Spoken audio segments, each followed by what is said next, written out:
BioCool, where studying biology is cool. Hey, hello students. My name is Mahesh Kohli and you are at BioCool where studying biology is cool. तो बेटा आज जो हम discussion करने जा रहे हैं वो एक कॉन्ट्राडिक्टरी लाइन है एनसीईआरटी की जो कि ये है from human reproduction the human male ejaculates about 200 to 300 million sperms during coitus. ठीक है एंड इसके बारे में बोला जा रहा है जैसे कि आप पढ़ रहे हैं. ठीक है coitus of which for normal fertility 60% of sperms must have normal shape and size and at least 40% of them must show vigorous motility. तो बेटा ये जो लाइन है ना ये काफ़ी कॉन्ट्रडिक्टरी लाइन है. ये स्टूडेंट्स को भी कंफ्यूजन रहता है, टीचर्स भी इसको अलग तरीके से पढ़ाते हैं मेजॉरिटी ऑफ देम कि यहाँ पर ये जो पंगा है ये कि यार ये 60% में से 40% है या टोटल का 40% है. और कई इंस्टीट्यूट्स ने या कई लोगों ने तो क्वेश्चन बनाना शुरू कर दिए हैं कि इतने स्पर्म में उससे 60 का 40 निकालो. तो पहले आपको बता देना चाहता हूँ कि बेटा ये एक्चुअल में ऐसा नहीं है. एक्चुअल में ये टोटल का 60 है और टोटल का ही 40 है. आइए समझते हैं ऐसा क्यों है और फिर एनसीईआरटी की लाइन ऐसी क्यों है और ऐसा मैं कैसे कह सकता हूं उस पर हम बात करेंगे आज. बहुत इंपॉर्टेंट है. तो आइए पहले तो उसमें ये ध्यान रखिए कि मोटिलिटी के लिए वो शेप के लिए वो बोल रहा है कि 60% की शेप बढ़िया होनी चाहिए. ठीक है ना. अब हमें उससे कोई दो राय नहीं है. 60% वाला क्लियर है कि 60% वाला तो 100% में से ही है. अब पंगा यहां पर ये है कि जो दूसरी लाइन है ना 40% ऑफ देम तो ये ऑफ देम से लोग ये रिलेट कर लेते हैं कि वो 60% जो स्पर्म की मोर्फोलॉजी अच्छी है उनमें से 40% की बात हो रही है. ऐसा रिलेट किया जाता है, हालांकि ये एकदम गलत है. मैं आपको समझाता हूं. पहले तो आपको मैं एक बात बोलूंगा जो आपको लगेगा कि मैं इसी बात जो लोग गलत बोलते हैं उसी के रिस्पेक्ट में जा रहा हूं, लेकिन बाद में आपको रियलाइज होगा नहीं ऐसा नहीं है. ओके, तो मैं आपको कॉन्सेप्ट बताता हूं. अब हम कॉन्सेप्ट की बात करते हैं ना. ओके देखो, पहली चीज जो पहली बात आपको समझने वाली है वो ये है कि हाँ मैं बिल्कुल मानता हूं कि जिन स्पर्म्स की मोर्फोलॉजी अच्छी होती है, मोर्फोलॉजी बढ़िया होती है, सिर्फ उनकी ही मोटिलिटी अच्छी हो सकती है. बिना अच्छी मोर्फोलॉजी के मोटिलिटी नहीं हो सकती. तो इसका मतलब जो 60% स्पर्म्स की मोर्फोलॉजी की बात हो रही है या पूरे स्पर्म सैंपल में 100%, 80%, 90% जितने भी स्पर्म्स मोर्फोलॉजी के अच्छे होंगे उन्हीं में से स्पर्म्स अच्छी मोटिलिटी के हो सकते हैं. उनके अलावा जिनकी शेप अच्छी नहीं है उनकी मोटिलिटी भी अच्छी नहीं हो सकती. अब इस बात से आपको लगेगा कि हाँ फिर तो भाई 60 का ही 40 हो गया, 60 में से 40 निकालोगे, बट ऐसा नहीं है. हाँ ये बात सच है कि मोर्फोलॉजी वालों की ही मोटिलिटी अच्छी हो सकती है, लेकिन जब हम मोटिलिटी की बात करते हैं जो भी हमें अमाउंट मिलता है, चाहे वो 2 हो चाहे वो 4 हो, 20% हो, 30% हो, जो भी अमाउंट हो उसको हम टोटल की परसेंटेज से ही काउंट करते हैं.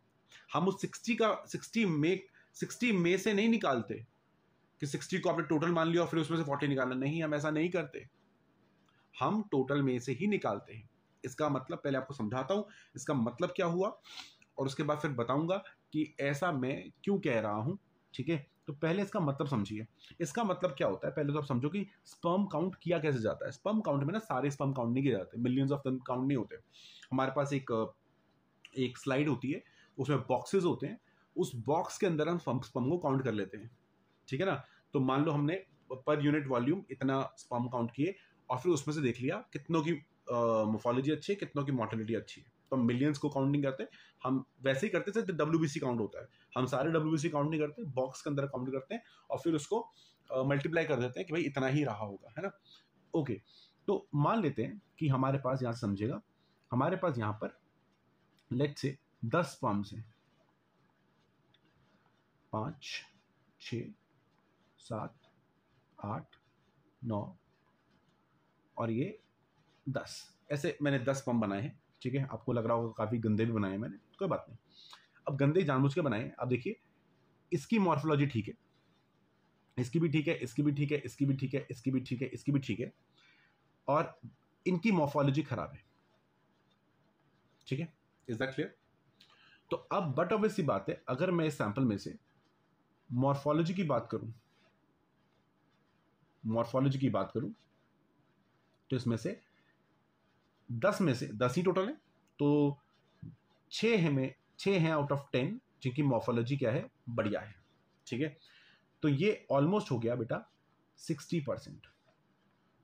ठीक है, क्लियर है पॉइंट?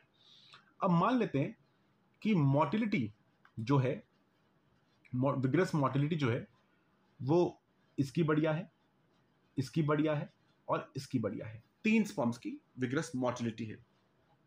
अब सुनो ध्यान से, अब 3 स्पर्म्स की विग्रस मोटिलिटी बढ़िया है, तो अब सवाल यहां पर यह है, अकॉर्डिंग टू द लाइन, कि अगर मैं मोटिलिटी की बात करूं इनमें से, तो ये मोटिलिटी मैं कैसे लिखूं? सवाल ये है कि क्या मैं इसको बोलूं कि 3 है आउट ऑफ 6, जैसा कि स्टूडेंट्स जनरली सोचते हैं और टीचर्स भी जनरली पढ़ाते हैं कि 60 में से 60% वालों में से निकालो, तो 3 आउट ऑफ 6 बोलूं, या इसको बोलूं 3 आउट ऑफ टोटल 10? ठीक है, जो कि मैं कह रहा हूं, तो बेटा मैं कह रहा हूं कि ये गलत है। 3 आउट ऑफ 6 नहीं है। ठीक है ना, 3 आउट ऑफ 6 नहीं बोलेंगे। ठीक है, टोटल में से देखेंगे, इसको बोलेंगे 3 आउट ऑफ 10, यानी ये आएगा आपका, यानी आपका कितना आ जाएगा, 3 out of 10, that is almost 30%। तो इसको हम 30% मोटिलिटी बोलेंगे और 60% मोर्फोलॉजी बोलेंगे। आ रही बात समझ में? मैंने कहा ना, अब देखो दोबारा समझना कि उन्हीं स्पर्म्स की मोटिलिटी अच्छी हो सकती है जिनकी मोर्फोलॉजी अच्छी है, लेकिन जब हम मोटिलिटी वालों को देखेंगे तो हम उनका काउंट टोटल में से निकालेंगे, ना कि मोर्फोलॉजी वालों में से। तो ठीक है ना, दोनों अलग अलग कॉन्सेप्ट्स हैं। Motility is dependent on morphology, लेकिन हम जब कैलकुलेशन करते हैं तो हम उनको मोर्फोलॉजी वालों में से नहीं निकालते, उसकी परसेंटेज में नहीं लिखते, टोटल सैंपल की परसेंटेज में से लिखते हैं, जो कि मैथमेटिक्स का जनरल रूल भी है, हम ऐसा ही करते हैं। ठीक है, अब इसका मैं आपको एक लॉजिकल रीजन भी देता हूं, एक एग्जांपल लेते हैं। देखिए, मैं अब देखो साइंस में ना, किसी चीज को अगर आप सही नहीं प्रूव कर सकते तो किसी को चीज को गलत प्रूव कर सकते हो। तो मैं जो थ्योरी जनरली स्टूडेंट्स बोलते हैं ना, या टीचर्स बोलते हैं कि नहीं नहीं मोर्फोलॉजी जो है उसी में से मोटिलिटी निकालेंगे, 40% 60% से निकालेंगे, तो उनको गलत प्रूफ कर रहा हूं मैं। तो ध्यान से मैं कैसे करता हूं। गलत प्रूफ करने के ना 2 तरीके हैं। एक तो आप अपनी बात कहीं दिखा दो, या उनकी बात को गलत कर दो। तो मैं उनकी बात गलत कर रहा हूं, और गलत करने का एक सिंपल तरीका ये होता है कि कोई भी अगर लॉ है, अगर वो किसी एग्जाम्पल के अंदर फिट नहीं बैठ रहा है तो मतलब वो सही नहीं है। लॉ हर पॉइंट पे सही ही बैठता है। ठीक है, तो आओ मैं आपको एक एग्जाम्पल लेता हूँ, आप समझना मेरी बात, थोड़ा बुद्धि आप भी लगाना, क्योंकि मैं आपको जबरदस्ती कुछ नहीं सिखा रहा हूँ, आपको लॉजिकल लगे तो आप मानना, वरना मत मानना। ठीक है, मैं एक सैंपल ले लेता हूँ फिर से। ठीक है, सैंपल ले लिया। अब मान लेते हैं इस सैंपल में 10 पंप्स हैं, फिर से 5 6 7 8 9 और ये 10 पंप्स हैं। ठीक है, अब मान लेते हैं कि इन 10 पंप्स में से ये इकलौता ऐसा स्पर्म है विद गुड मॉर्फोलॉजी। ऐसा हो सकता है, बिल्कुल हो सकता है सर, क्यों नहीं हो सकता है, विद गुड मॉर्फोलॉजी। सिर्फ 10 में से एक ही ऐसा है जिसकी गुड मॉर्फोलॉजी है, और बाकियों की मॉर्फोलॉजी बिल्कुल क्या है, खराब है। और सिर्फ इसकी मॉर्फोलॉजी अच्छी नहीं है बेटा, इसकी मोटिलिटी भी अच्छी है। तो गुड मॉर्फोलॉजी नहीं है, प्लस गुड मोटिलिटी भी है। ठीक है ना, क्लियर? अब इस एग्जाम्पल के कॉन्टेक्स्ट में, अब इसी एग्जाम्पल को मद्देनजर रखते हुए हम 2 सिनेरियोज बना रहे हैं। एक यूजुअल टीचर जो बताते हैं, और दूसरा जो महेश कोहली बता रहा है। ठीक है, 2 लॉजिक देखते हैं। अब यूजुअल टीचर्स के हिसाब से इसकी मॉर्फोलॉजी की परसेंटेज कितनी हो जाएगी? यूजुअल टीचर्स के हिसाब से इसकी मॉर्फोलॉजी की परसेंटेज हो जाएगी 10 में से 1 आउट ऑफ 10, यानी 10%। 10% मॉर्फोलॉजी, जो हो सकती है, बिल्कुल हो सकती है। आप किसी सैंपल 0% मॉर्फोलॉजी हो सकती है, 10% मॉर्फोलॉजी, बिल्कुल ठीक बात है, कोई दिक्कत नहीं है। इसकी मोटिलिटी की परसेंटेज क्या होगी? अब यूजुअल टीचर के हिसाब से या यूजुअल कॉन्सेप्ट जो बताया जाता है उसके हिसाब से इसकी मोटिलिटी, ध्यान सुनना, क्योंकि आपने मॉर्फोलॉजी वालों में से लेना है तो उन 9 को तो काउंट करोगे नहीं, सिर्फ मॉर्फोलॉजी वालों को लोगे। तो एक ही अच्छी मोटिलिटी का है, कितने में से? एक में से, क्योंकि हमने आपने कहा ना मॉर्फोलॉजी वाला सैंपल अब ले लिया हमने, मॉर्फोलॉजी वालों में से मोटिलिटी निकालते हैं। आप ही कह रहे हो या आप ही बोलते हो, this is you who are saying it, not me. तो मोटिलिटी एक में से एक, एक में से एक, मेरा दिमाग ये कहता है, मेरा मैथमेटिक कहता है इट इज 100%।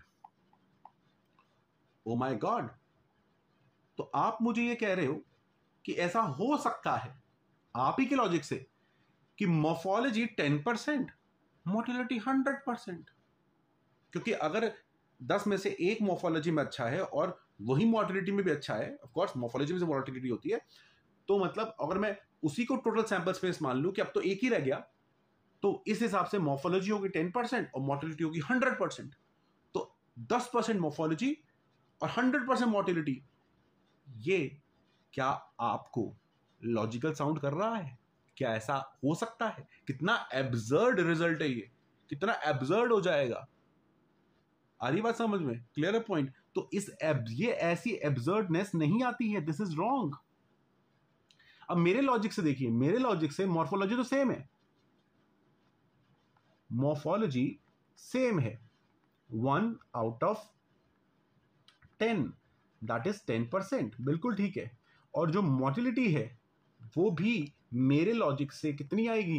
1 आउट ऑफ 10, क्योंकि एक ही है 10 में से। अच्छा, तो this is also 10%, which is far better logical. ऐसा बिल्कुल सैंपल में मिलेगा और ये बिल्कुल एब्सर्ड नहीं है कि मोटिलिटी 10%, मॉर्फोलॉजी 10%। खराब सैंपल है, बिल्कुल खराब सैंपल है, ठीक है ना। लेकिन 10% मॉर्फोलॉजी और टोटल 100% मोटिलिटी, ये एब्सर्ड है। और ऐसे केसेस आएंगे अगर आप मॉर्फोलॉजी में से मोटिलिटी निकालोगे। तो इसलिए मैं कह रहा हूं कि ऐसे केस के अंदर ये बहुत ही खराब और बहुत ही एब्सर्ड सी बात होगी जो कभी नहीं होती है। तो इसलिए मैं बेटा बता रहा हूं कि आपने नहीं सुननी है बाकियों की बात, लॉजिक लगाना है, ठीक है। मैं मानता हूं, दोबारा से बता रहा हूं कि मॉर्फोलॉजी अच्छे वालों की मोटिलिटी अच्छी होती है, लेकिन हम जब भी परसेंटेज निकालते हैं टोटल सैंपल में से निकालते हैं, सैंपल को सब डिवाइड नहीं करते हैं, दैट इज रॉन्ग, ठीक है। तो अब सवाल ये आता है कि यहां पर ये जो ऑफ देम लिखा है, सारी गड़बड़ यहीं से आ रही है कि ये जो ऑफ देम लिख दिया इन्होंने, ठीक है। ये ऑफ देम का क्या मतलब है बेटा? ये ऑफ देम अगर आप देखोगे ना, ये ऑफ देम, देम एक प्रोनाउन है जो कि डायरेक्ट कर रहा है इन 200-300 स्पर्म की तरफ। ये ऑफ देम इसकी तरफ डायरेक्ट करता है, 200 या 300 जो स्पर्म्स हो रहे हैं ना, ये उनको ना बोल के यहां पर ये प्रोनाउन यूज किया गया है अकॉर्डिंग टू इंग्लिश लैंग्वेज। ये प्रोनाउन है जो कि यहां पर यूज हो रहा है इन 200-300 के लिए। तो उन देम की बात हो रही है, ऑफ देम, नॉट इमीडिएट 60% वालों की बात हो रही है, ठीक है ना। तो that pronoun is directing towards their, उनकी बात हो रही है जो इजैकुलेट के स्पर्म्स की बात कर रही है। तो इसलिए सारा कंफ्यूजन जो है वो क्रिएट हो रहा है। तो याद रखिएगा, 60% मॉर्फोलॉजी, 40% मोटिलिटी, 40% उन 60% का नहीं है, 40% टोटल सैंपल का है। हाँ, ये बात सच है कि मॉर्फोलॉजी अच्छी होगी तभी मोटिलिटी हो सकती है, लेकिन सैंपल जब निकालेंगे टोटल में से निकालेंगे। तो that's all about today's video. Keep watching BioCool, we're studying biology in school, और ऐसे बहुत सारे creative पॉइंट्स और बहुत ही बारीकी एनसीईआरटी की मैं आपके लिए लाता रहूंगा, क्योंकि I am an enthusiast of biology. And thank you very much. See you in the next video. Bye bye. Take care.